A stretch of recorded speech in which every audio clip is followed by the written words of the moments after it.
Hello, everybody. Welcome to another episode of the Thriving Adoptees podcast. I'm delighted to be joined by Kathy Mackechney. A second visit to the podcast, right?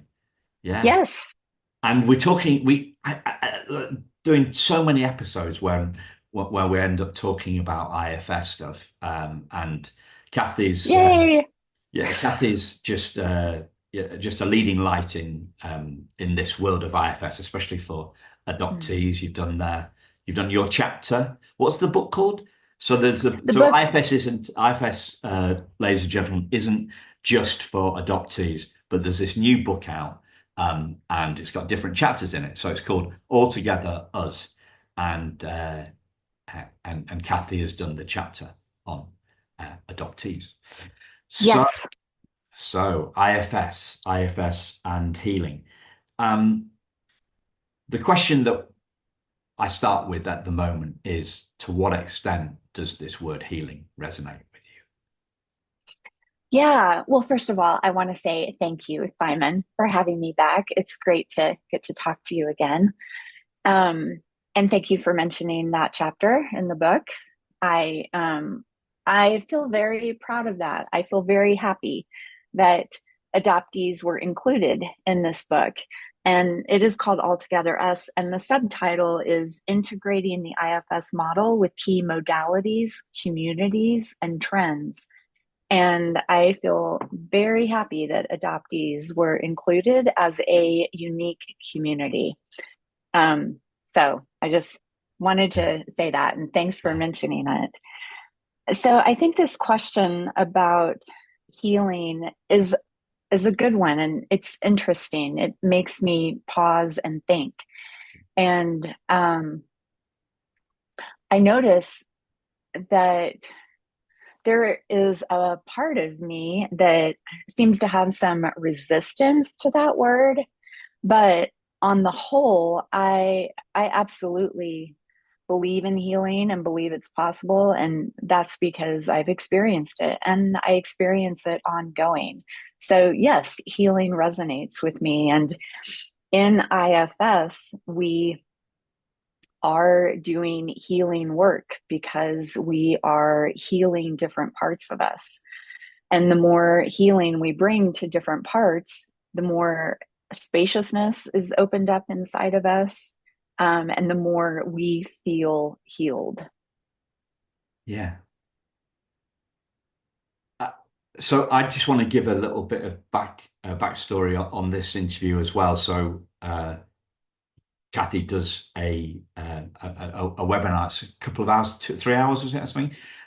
Three and a half. Three Yep. and a half, yeah. And I did the webinar with her a couple of months ago, 4 months or so ago now. And these are some of the questions that kind of came up. And that's the reason for the call. I'd completely forgotten about that, listeners. But luckily, Kathy hadn't. So one one of the things that you just said then about there's a part of you that resists. Hmm. There's a part of you that resists the word healing. Hmm. Do you know what that's about? What? Yeah, I think I do. Um, and I I noticed it. And what I get from it is that this part is one that got that message from our society that what do adoptees need to heal from? Like, shouldn't they just be grateful that they got adopted? And it's that part that got that message and is like, whoa, whoa, whoa, whoa, whoa, like, wait a second. Um, I shouldn't just be okay. I shouldn't be like all healed and all better because I got adopted.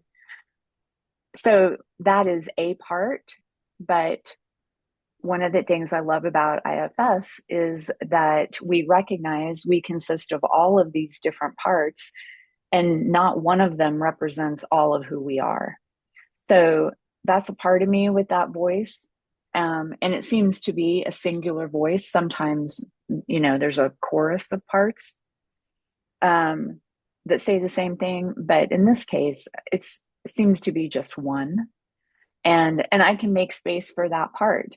And actually, I haven't done this yet, but if I went through the IFS healing steps, they're actually called the healing steps with this exile. This would be considered an exile, I think. I haven't found out yet for sure, but I think it would be. If I went through the healing steps with that part, then I could bring healing to that part too, and that part would be healed.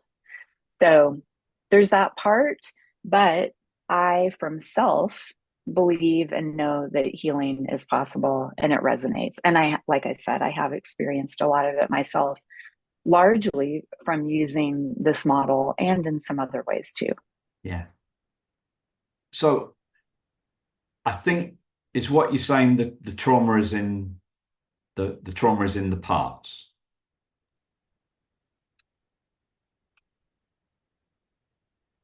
Yes, these parts, well, yes, and trauma creates burdens. And that's an important word in IFS. And the healing process means unburdening parts of the burdens they took on when the trauma happened. So trauma creates burdens that parts carry. And burdens are things like beliefs, like I'm not good enough. Um, Nobody loves me. Things like that. So um, I've been saying, as well as talking about IFS a lot recently, I've also been talking about a quote from Gabor Mate that relates to what you just said. And I'm not a Gabor Mate fan, big fan. I don't dislike him. I just find other people speak to me more clearly. But this was like a truth bomb for me, which I'm mentioning whenever I get a chance.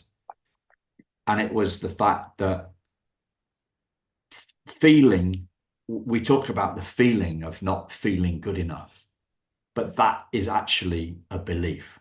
It's not a Mm, feeling, hmm hmm it's a belief. hmm Um, and beliefs seem more bustable than trauma seems healable. Do you know, like mm, if we've got a belief, we can maybe take a closer look at that belief. We hmm can understand what beliefs are made of, right? They're made of hmm thoughts that have become frozen in time, have become more solid. We can put hmm we can look at if it was a if a belief was if if a belief was a sugar cube, right? We could put it into some hot water and it by having a look at it and have a look at it, put it in some hot water, and it might dissolve into the tea, and it's not as dangerous, as potent as it used to be. You know, like one trying to eat one sugar cube is maybe too sweet, but in a cup of tea, it's going to taste all right. I don't know. I'm really making this metaphor up as I go, right? Let me think of another one.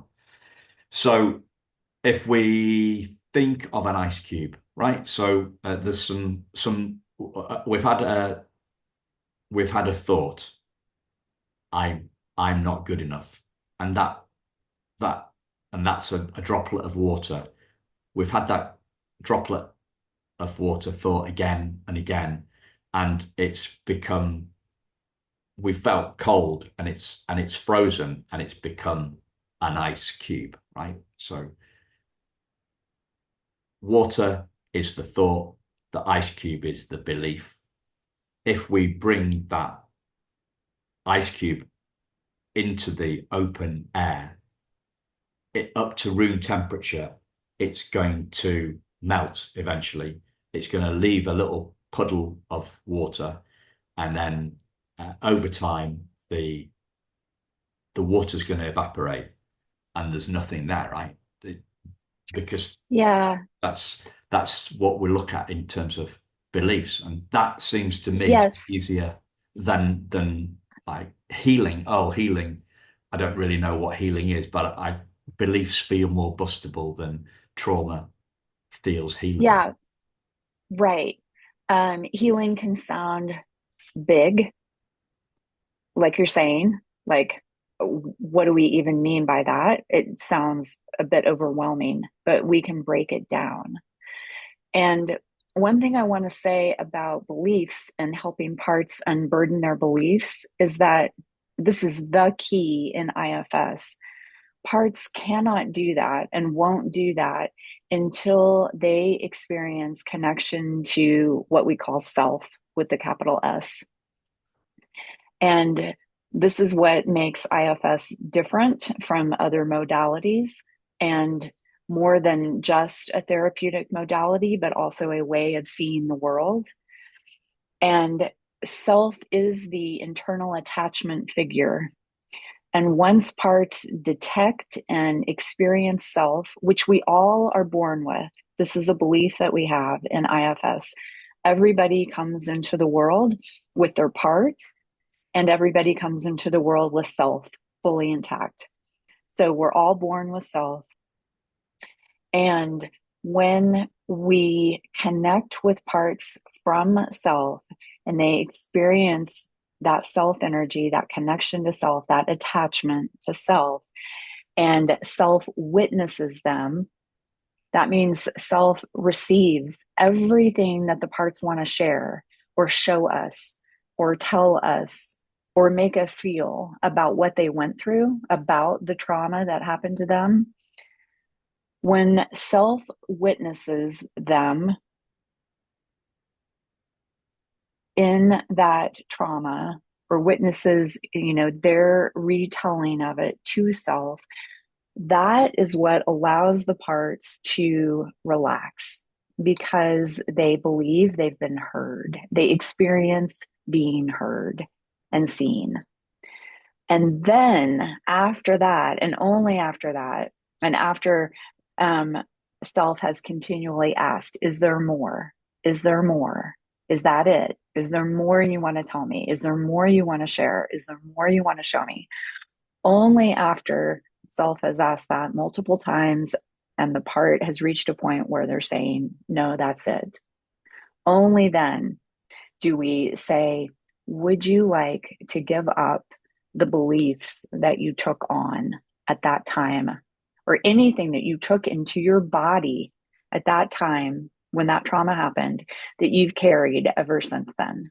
Would you like to give that up? So I just wanted to highlight that because there can be a cognitive part of us that like hears this about, oh, it's really healing is, a matter of examining our beliefs and giving those up. Then that cognitive part might try to do that. And it's got an agenda to it, right? Like, oh, I'm just going to examine my beliefs and let those go. That's very different coming. That's very different coming from a part like that versus coming from self with no agenda. So self doesn't have an agenda that I'm here to heal these parts. Self just wants to be with the parts and be in relationship to them. Yeah. Thank you for the clarification. Um, what I didn't make clear was that I would see that belief um, as part, but busting beliefs is part of healing, not all of healing. Mm-hmm. It's Mm-hmm. it's a part. It's a Mm-hmm. part because we've got all this. You can only if it's a belief, beliefs. Well, pre-verbal trauma isn't belief. Do you know what I mean? Pre-verbal Mm-mm. pre-verbal trauma has got nothing to do with beliefs. These are two different things. I think for me, it was only the clarification that feeling not good enough Mm-hmm. is actually a belief. A belief. Yep. That be part of it. So at the moment, I'm doing, as regular listeners may know, I'm doing some somatic stuff, right? So I'm Love trying it. I'm looking at the pre-verbal stuff. I'm Hmm. looking at the pre-verbal stuff, and I'm exploring if there's any pre-verbal stuff there, and there is, right? There's some Hmm. grief. There's some grief Hmm. there, so that would Hmm. be associated with the um, of the 2-week-old Simon. So I Hmm. lost my birth mother twice, right? So I was in short-term foster care for maybe, I don't know, 3 weeks, 3.5 weeks. Hmm. So she handed me over to a short-term foster mum, and then she collected me from that short-term foster mum when I was like 5 weeks old, and took me to the adoption agency and handed me over to the social worker, and then the social worker handed me to my parents, right? So she lost me twice. I have no, I have no memory of that. So I'm looking at, I have No conscious no memory. conscious memory of that. Yeah. I have maybe it's if Bessel van der Kolk has it right, it's stored in my body as a feeling Yes. Yes. somewhere, and but that's feeling, and that feeling is very different to the feeling of not good enough. It's far deeper, Hmm. and it's far more Hmm. sticky.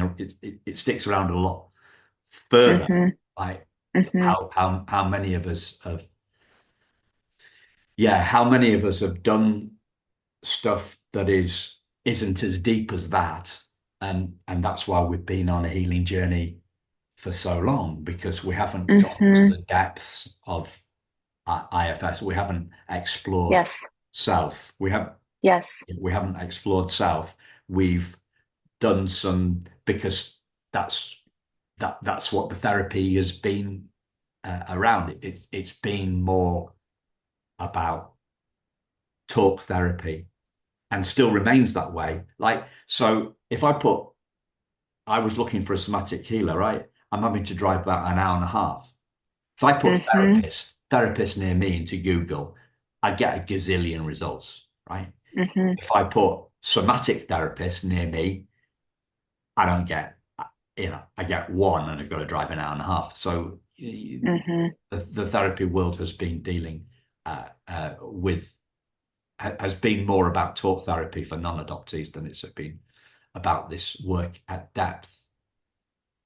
Yeah, and I want to piggyback on what you just said, because IFS is not considered talk therapy No, generally. no, Yeah, and I've heard many people say that this is different from talk therapy, and that's because it is so experiential, and you do go into the body, and sometimes with more clients than with others, just depending on the client and their wiring. Um, I will use more somatic techniques with some, because some people need that more. They connect more with that. Sometimes when people are focusing on a part and we are inviting them to find it in or around their body, which is one of the steps that we do, we'll invite people to maybe place a hand there on their body where they notice the part. And that further promotes that connection. Um, and there are more somatically trained therapists than I who are much better at that than I am. And I am always learning from them. And I appreciate that because IFS is so experiential. And so those somatic techniques are really helpful. yeah. And we're starting to see, as I said on the last recording, we're starting to see these people coming together, and actually working together. So Dick Schwartz, Hmm. the IFS guy, he did a webinar with Peter Levine, who's the somatic Hmm. experience founder, Hmm. both co-founders working together. And for me, that's really exciting, because no longer are we staying just in our own little worlds. We're we're Yes. actually we're seeing, like you're talking about drawing on your skills, different parts of your training to suit the client. So you're giving a bespoke you're giving a bespoke service rather than just saying, well, I know this and that's why I'm going to stick with. It's all Mm, about being client focused and about yes. the different different clients wanting a different approach or their learning styles It's may be different or It's really about following the client system in IFS. IFS is very client led. It's really completely client led, and we consider ourselves guides. And so we are listening and paying attention and noticing where the client system is leading us, where their parts are leading us. And as we listen, we are, learning more about how their system works, and we're listening to their language. And so we're noticing whether they are using words that indicate that they visually see their parts, which many people do, but not everybody does, or whether they feel their parts, or just get kind of a sense of it, or they hear their parts. And based on that, then we are um, following the client's lead, and following where the parts need us to go. Does yeah. that make sense? Yeah, I mean, I did a week on NLP, I don't know, 20 years ago. So NLP, one of the things in NLP, it looks at whether people are visual, Yes. or audible, audio, or they're kinesthetic, Auditory. Yep. Yep. auditory or Yeah. kinesthetic. So yeah, Yeah. and Yep. Yep. it's adjusting your language and your approach to Yes. the client's inclinations, the client's balance, Yes. how those balance. Yeah, Yes. client's balance. Yeah, And the other thing I want to say about that is that in IFS, we know that people possess everything that they need inside of them because they have self. And so, and I would just make one tweak to something you said a few minutes ago about exploring self. What we say is accessing self because we know it's there. And sometimes people will ask, like, what can I do in between sessions to like get more self, get more into self? And that's not how we view it. It's not about like developing self, um, or really even, I mean, I guess you could say exploring it, but it's by accessing it and noticing, oh, when I access it, when the constraints, what we consider constraints on self energy, when those are released, those are opened up. What is my experience of self? What does it feel like in my body? How do I experience it? So I guess you could call that an exploration, but it's all about accessing self and removing the barriers or to it or constraints on it. And those are um, burdened parts. And so when we talk about releasing the constraints, we're talking about unburdening parts. We're not talking about getting rid of parts. And that's an important distinction to make. We don't get rid of parts, but we help them unburden so that they experience feeling healed. And that opens up more access to self. yeah. So if the yeah, if the parts are like Sherpas, right, on a mountain, we are relieving them of their burdens rather than telling them that they're bad Sherpas, Yes. right? Yeah. Yes. Because the Yes. book that we always reference is the Dick Schwartz book, that the one that I've listened to so far. It's called No Bad Parts. No bad parts. So Yep. we're not so yeah, we're not shaming, we're not trauma No, shaming, no, we're not trauma no, shaming apart, right? no. And the other big thing is you used the word intact earlier on, and I thought the uppercase S self is always intact. Mm-hmm. Mm-hmm. So It's always there. yeah, so if the if the burden, say the burden is shame, the baby, or say go back to me, and my stuff, and the relinquishment part, the loss. So there's a terror, there's a fear, there's a confusion. Where's she gone? Where's she gone? Right. Oh, I've got her back. Where's she gone again? Right. And I'm just clearly making this up because that's not how I think. Um, because I wasn't thinking at that stage. I didn't have any cognition. It was just pure feeling. So there is a fear, that little part of me at uh, at 5 weeks was scared, Hmm. confused. Yeah, right. That's right. Which is normal at that stage of a child's development. And then there tends to be a part that a little bit older, at a little bit later age than that, a little bit older age than that, makes sense of that, tries to make sense of that in the best way that they can at that age. And at that age, it's common to think, well, it must have been me. It must be my fault. It must have been something that I did. It must be something about me, which tends to be one of the parts that adoptees have. A So part that's that, that's what we've talked about, isn't it? That's what we've talked about, that I'm not good enough. yes, right. It's my fault. Hmm. So there's a that thought, that belief comes later because obviously 4-week-old Simon didn't Hmm. have that didn't have that Right, language. right. 4-week-old Simon is the exile, we would say. That's one of the terms we use in IFS. There are different types of parts. There are exiles, the more vulnerable ones that carry all the big emotions.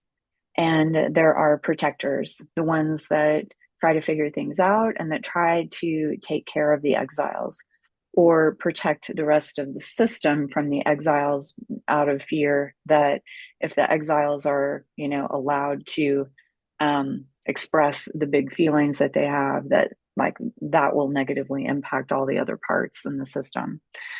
So that that 4-week-old Simon is the exile. That's the one that has those feelings of what you say, you said confusion and like wondering, where did she go? Like what happened? And I can't remember any other feelings you named. I know you said confusion. Yeah, confusion, terror, scared, like Yes, yes, terror, right, exactly. And then the part that I would say is generally a little bit older than that is the one that tries to figure out, well, why did she leave? Yeah, so a little more cognitive development comes online. And at that point, then they're doing the best they can at that age. And like we said, the part then determines, well, it must have been me. It must be my fault. I'm not good enough. And that would be a protector. okay. So the uppercase S self, that Hmm. it is basically you call it an internal attachment figure. Hmm. So what I mean, what I take from that, in given my limited knowledge of IFS, is that the uppercase S self is an internal attachment figure, or who is self parenting the exile. It's it, Hmm. it, it's the it's me It's parenting responding. Papa. Yeah, it's Sorry. responding. Yeah, it's responding. It's responding to the exile Hmm. by parenting Simon, soothing Simon, Hmm. and instead of pushing Simon away, like Right. exile. It's bringing Simon. It's bringing Simon in. It's hugging. That's right. It's not. That's It's right. yeah. So It's being with you. It's being with little Simon in the way that nobody was when that happened. And so we do refer to it. I mean, it is common for people in the IFS community to refer to it as like a reparenting of the part, or yeah, serving as the parent that the part didn't have.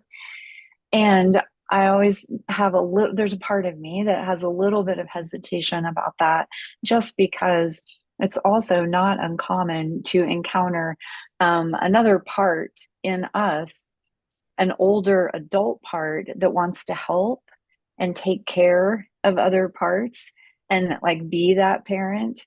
And so that's something that we're always checking in IFS is this coming from maybe, an adult like mother in me who wants to take care of this part and has an agenda to try to make the part feel better, versus is this coming, is my response to this part coming from self, which just wants to be with the part and be with it in that way that nobody was at the time that that trauma happened. yeah. So what other parts do you see in us as adoptees? We've talked about the exile. We've talked Yeah. about the protector who Yeah. believes that they're Yeah. the protector Yeah. is the one that feels that they're not good enough. Well, that's one of them. So there That's are one of them. multiple exiles and multiple protectors. Okay. So can you So, share a few more? yep. So that relinquished baby, that that's one of the exiles. Um, and in terms of protectors, yeah, there's that one that believes, well, it must have been my fault. And I'd say it's common to have one that likes to be in control in order to try to prevent anything else unexpected from happening. And there tends to be, or it's not uncommon to find a perfectionistic protector part that tries to make us do everything right, do everything really well, so that people like us and find us valuable and want us around and don't want to get rid of us. Um, there tends to be, and well, similarly to that, it might be from the same perfectionistic part or another one. There tends to be a part that likes to try to control how other people see us and what they think about us. Um, what else? What am I forgetting? Those are the first ones that come to Yeah. mind. So there's a lot of insecurity with that last one, is there? Insecurity as in um I can see the people pleaser and Yep. yeah, I can see that and the perfectionist. Mm-hmm. Um the one is the one that cares about how we're seen is Mm-hmm. the kind of the insecure one. I'm thinking of Well, what we would say is that one, and I mean, I'd say, isn't that what a perfectionistic part is focused on too? It's there, these are all different ways that protectors have of trying to protect the part that believes it's not good enough, or that worries that people won't like it, that people won't want it, people won't want to be around it. yeah. And so it's not uncommon for there to be multiple protectors, each trying different strategies to try to take care of the same exile. So something came up for me a couple of weeks ago. Somebody sent me, um, I think it was a birth mom actually.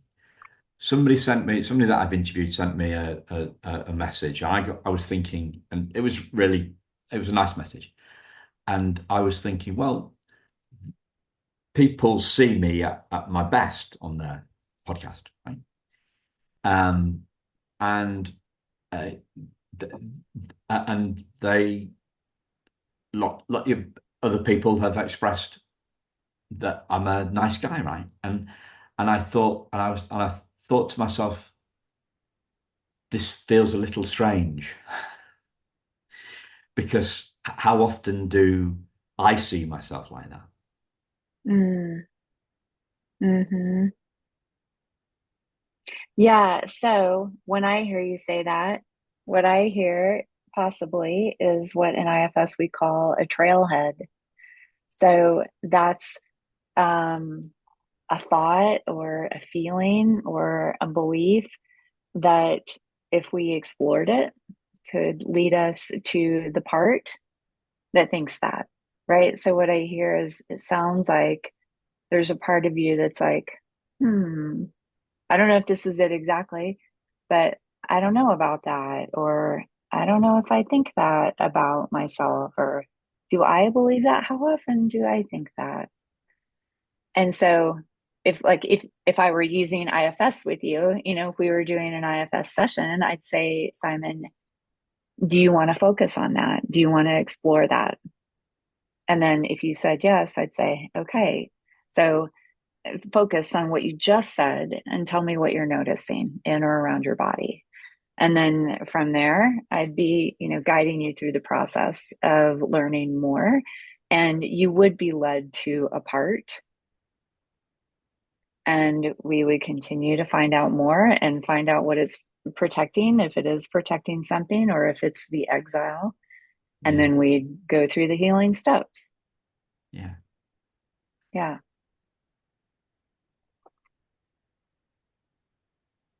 And Simon, if I were Dick, if I were Richard Schwartz, because he does this all the time, right? If he were on your podcast and you did that, I'd be just now when I said, so Simon, if I were working with you, I'd be asking you, do you want to focus on that? And you'd be nodding. And then if I were Dick, I'd say, do you want to do that? Because Yes, he always, yeah. And then yes, he does an impromptu, like little mini session right there on the spot. yeah. Let's do that. Seriously? Of course. Okay. Okay. We can see how far we can get. And Okay. I what know do we you're have on a about? time. You're on a time Yeah, thing. yeah. Yeah. Okay. That's all right. No pressure. Okay. Okay. But I felt a bit of, I felt some warmth as I Mm, was sharing. hmm. What would people say? As I was sharing that with you, as I was being vulnerable with that, um, I Hmm. I felt Hmm. some kind of warmth on both of my arms, right? So, Okay. um, Okay. So, and yeah, so you notice some warmth when you ask that question about about this feedback that you've gotten from people. yeah. When I'm feeling a bit of warmth, the fact that I've opened up to you, and this isn't Mm, just a client session over hmm. Zoom, Hmm. right? This is a Hmm. podcast. So there's Hmm. a little bit of self-consciousness, should we say, a bit of warmth or embarrassment or whatever. That was in my arms. That was feeling in my Hmm. arms. But I'm thinking, yeah, go for it. She's yeah. Uh, Okay.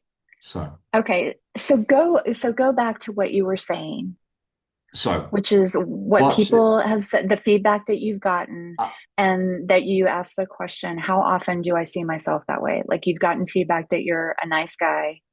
I feel people's warmth to me, right? I Uh-huh. feel Uh-huh. what happened was I thought that those people must think I'm a nice guy.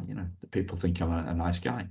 And my question to myself was, uh, how often do I feel that myself? Okay, so right there I with teared that. up.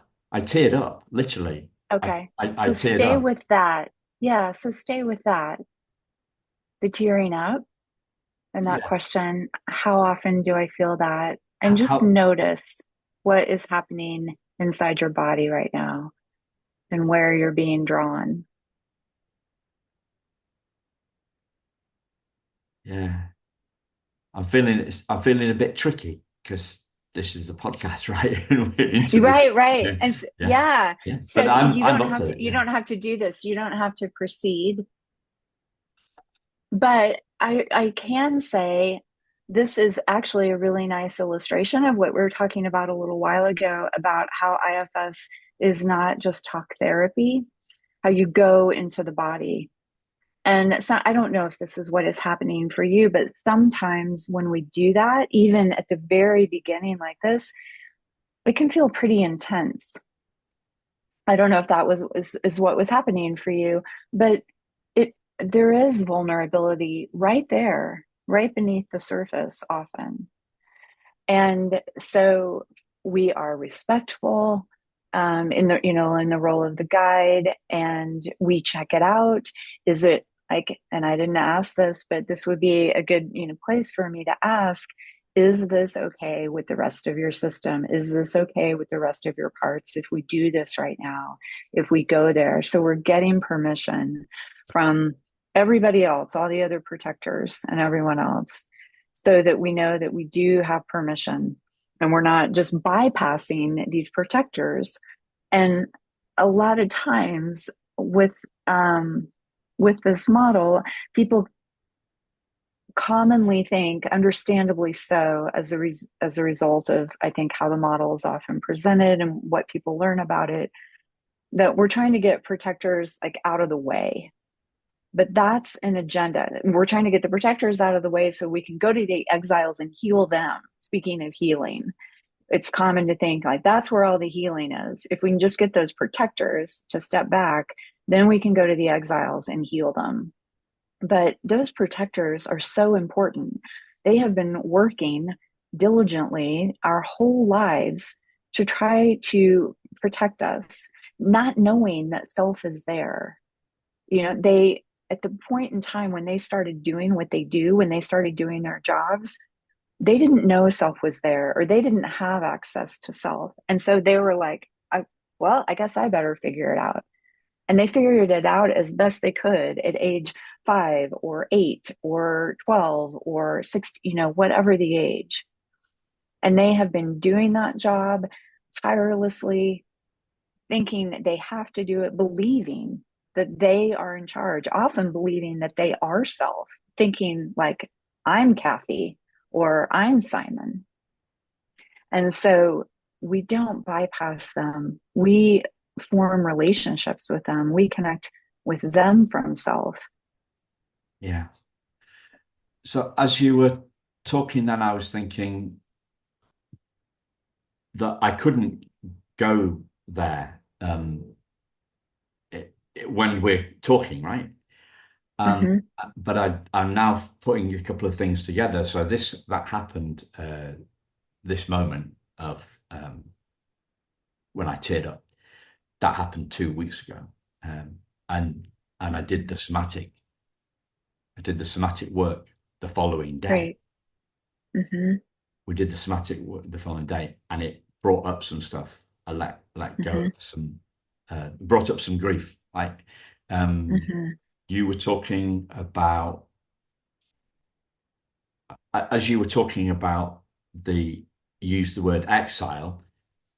What I actually did with the somatic experiencer is brought the grief right in. Mm-hmm. So instead of trying to push the grief away, Mm-hmm. I'm bringing the grief right in, and Mm-hmm. I'm feeling it, and Right. I'm not just sitting with it. I'm crying. Yeah. Yeah. Yeah. And that maybe um, that little well, maybe that moment has brought brought some healing that means that I couldn't go to that place talking with you. So Mm-hmm. it wasn't there anymore. Right. Yeah, right. Well, and I'm not your therapist and we're not in a No, therapy no, of course session. not. Yeah. And I was laughing about what Dick does because I've heard him do that so many times, and people have generally been willing to go along with it. I think because um, in general, I think a lot of people anyway find Dick very trustworthy and um, yeah, and so they're game for it. But I was I wasn't like really intending to try to like get you to go there. So let's go to this identity piece then. Um, Okay. let's go to this identity piece because you you said something just then about the identity and us getting confused about identity. So could you hmm clarify that? Mm-hmm. Oh yeah, what I think you were talking about when I said that these parts will think that they are self. Yes. Yes. And so this is what I believe about identity in IFS, that self does have an identity because even though self with the capital S has all of these common qualities to it, like they're called the eight The C's: C's, yeah, calm, yeah. compassion, connection, curiosity, creativity, confidence, courage, and clarity. I think I got them all. Um, Even though everybody's self has those qualities to it, what my compassion looks like may be different from what your compassion looks like. My creativity might look different from your creativity. So there is like a unique signature that each of our each self has. So it does have an identity. And there are all of these parts, self consists of, or contains, I should say, all of these different parts that each have their own personality and their own little identity, like in the movie Inside Out. And if you haven't seen Inside Out 2 Yeah. yet, you No, no, must. I've not seen. I've seen the first Okay. one when it came out, but I haven't seen Yep. the second You one. got to see the second one. Um, but each one of those parts in the movie, sadness, joy, anger, fear, disgust, they each have their own unique personality. And that's a great illustration of parts. Each of our parts has its own personality, so its own little self identity. And the way I see it is that the more that we get to know and unburden all of our parts, the more we come to know self, and the more and more and more we come to know our unique self. And it's hard to fully know self with the capital S if we don't know all of our little selves, all of our parts. And that's really what that workshop, my workshop that you mentioned that you attended, is all is about. Not all parts get adopted is about finding those parts that didn't get adopted for various reasons. Some of them because they didn't want to be, they didn't want to participate in that. And so they didn't. They sat that out and stayed behind or stayed where they were. And the more, and they are, um, they're more cut off from us. And so when we go exploring and look for them and find them and meet them and get to know them, then we get an even fuller sense of who we are or our identity, self with the capital S. And so one of my slides for that workshop says something like, you can't know self with the capital S without knowing your little selves or, your parts. So the more parts that we know and the more connections we have to them, the more self to part connections we have, the more we come to know our unique self with the capital S. Yeah, that feels like a really good place to bring it in, and you've got to go anyway. So as well. So I would, as always, listeners, if this resonates with you, I'd check out the show notes and Kathy's website. Um, Thank you. And the Thank you. next workshop, can I mention the next one? Of course, yeah. Okay. Well, actually, the very next one is August 24th, and that one is full. But the one after that is September 28th. Right.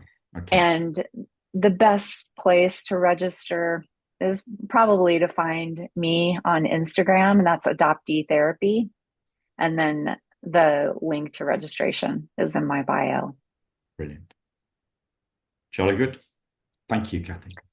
Thank you so much, Simon. It was great to see you and get to chat with you again. Yeah. Good on you. Thanks, listeners. We'll speak to you very soon. Take care. Bye bye.